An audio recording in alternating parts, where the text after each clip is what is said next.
Thank you and welcome to the show this morning. The topic this morning is the World Conference Against Racism, and we're fortunate to have with us to talk about the recent Race Conference Against Racism held in Durban, South Africa, Dr. CPoe. And of course, Dr. Poe, let me welcome you to the show this morning and to talk about what I consider to be a very, very important topic, and that is the World Conference Against Racism. I'm sure that not many of our audience understand exactly what this conference was all about, and I think that you'll have an opportunity to inform us of that event. But before we get into that, Dr. Poe, let's talk about Dr. CPoe, and to give you an opportunity to talk about some of the things that were important in your life that eventually led you to where we are now. Well, Dr. Haney, of course, I am a Christian psychiatrist and a minister of the gospel here in Nashville, Tennessee. I'm a former pastor. I served as interim pastor of Spruce Street Baptist Church here in Nashville, and then pastor of First Community Church here in Nashville. Over the last 8 months, I've been coordinating an effort involving numbers of persons, approximately 8 to 10 people, who are interested in forming an institute for the study of racism and health here in Nashville, Tennessee. And so because of that, I decided that it would be good for me to go to Durban, South Africa, and attend the World Conference Against Racism. Let's talk about this World Conference Against Racism, Dr. Poe. When you talk about the World Conference Against Racism, are you saying that all of the nations, the overwhelming majority of the nations of the world, came together to talk about this issue of racism? There were many, many nations there. I don't have a specific count, but there were many, many nations there from all over the world. And as you know, the U.S. Initially decided not to come and then did send a watered-down delegation to the conference. Of course, you know, Israel did come for a while, but the U.S. Then subsequently left. But yes, I would say most nations around the world were represented at that conference. Now, how long did this conference last? This conference lasted for a total of 2 weeks. The first week was a meeting of the non-governmental organizations. These were groups from various countries throughout the world who were involved in the struggle against racism in one form or the other. Some were fighting the problem of classism, the problem of racism against the Dalits and India. This is 260 million people who used to be referred to as the untouchables. Others were there talking about the issues of poverty in South America. Others were talking about the problems of the Aborigines in Australia.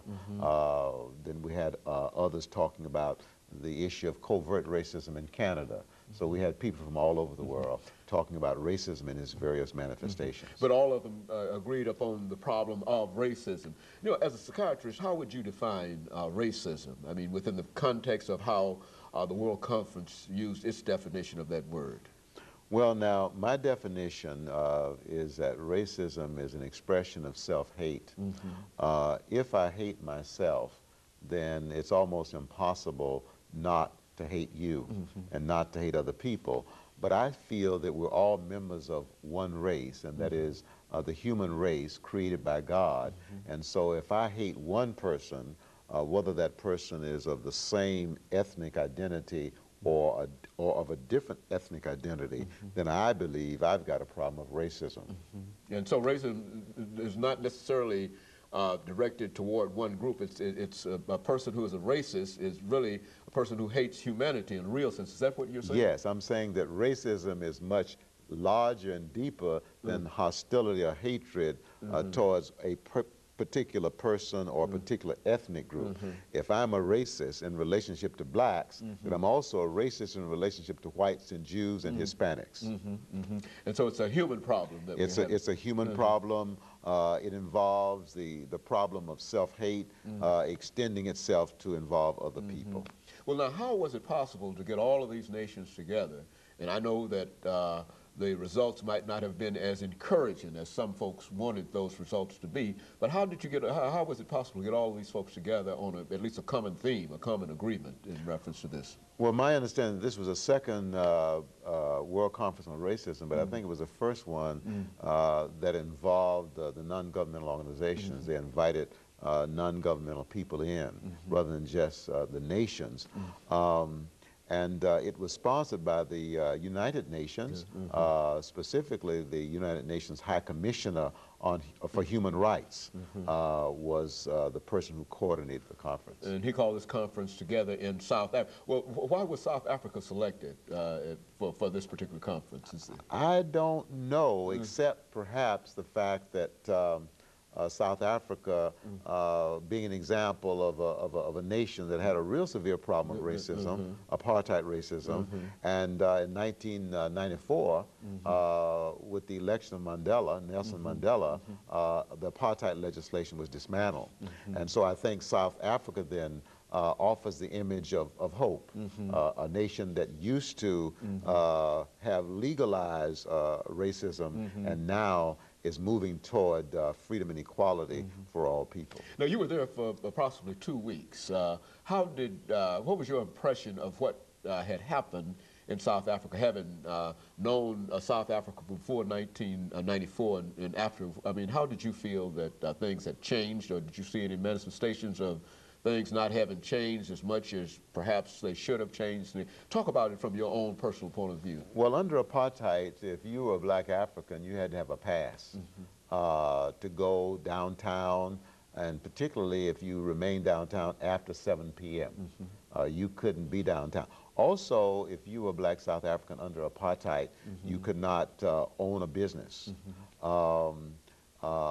And you were confined to living in a certain part of the community. So you were severely restricted if you were a black African under apartheid. If you were colored, you had a little bit more freedom.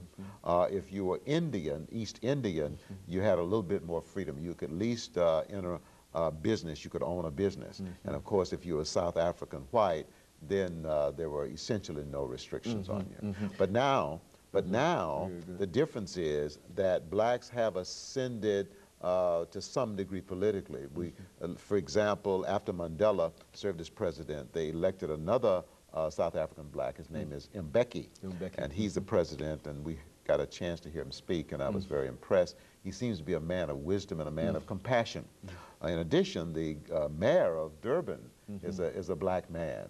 So blacks are beginning to acquire some political power, but in terms of economic wherewithal or resources, business involvement, they still have a very long way to go.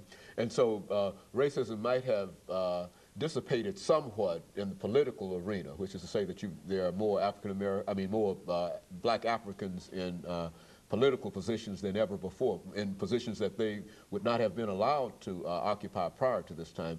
Now, while changes have been made there, but you also believe that in some of these other areas, economic areas primarily, that's a real problem in terms of trying to bridge this gap between the haves, the have-nots, and those who... do you consider that to be a problem? Or what? Yes, I mean the economic differential is a carryover from apartheid racism. There are other carryovers too. That's a real source of problems for South Africa right now. One is the poverty. Most of the poverty you'll find among South African blacks. Less so among South African Indians, less so among South African whites. Also, there's a problem of crime. And I interviewed many people, most of whom were cab drivers, and I asked them, why was there so much crime? And of course, Dr. Poe, let me interrupt here for this first commercial break, which will give us an opportunity to come back to this issue of crime. And of course, we'll be back with our audience following this short commercial break. Good. Yeah.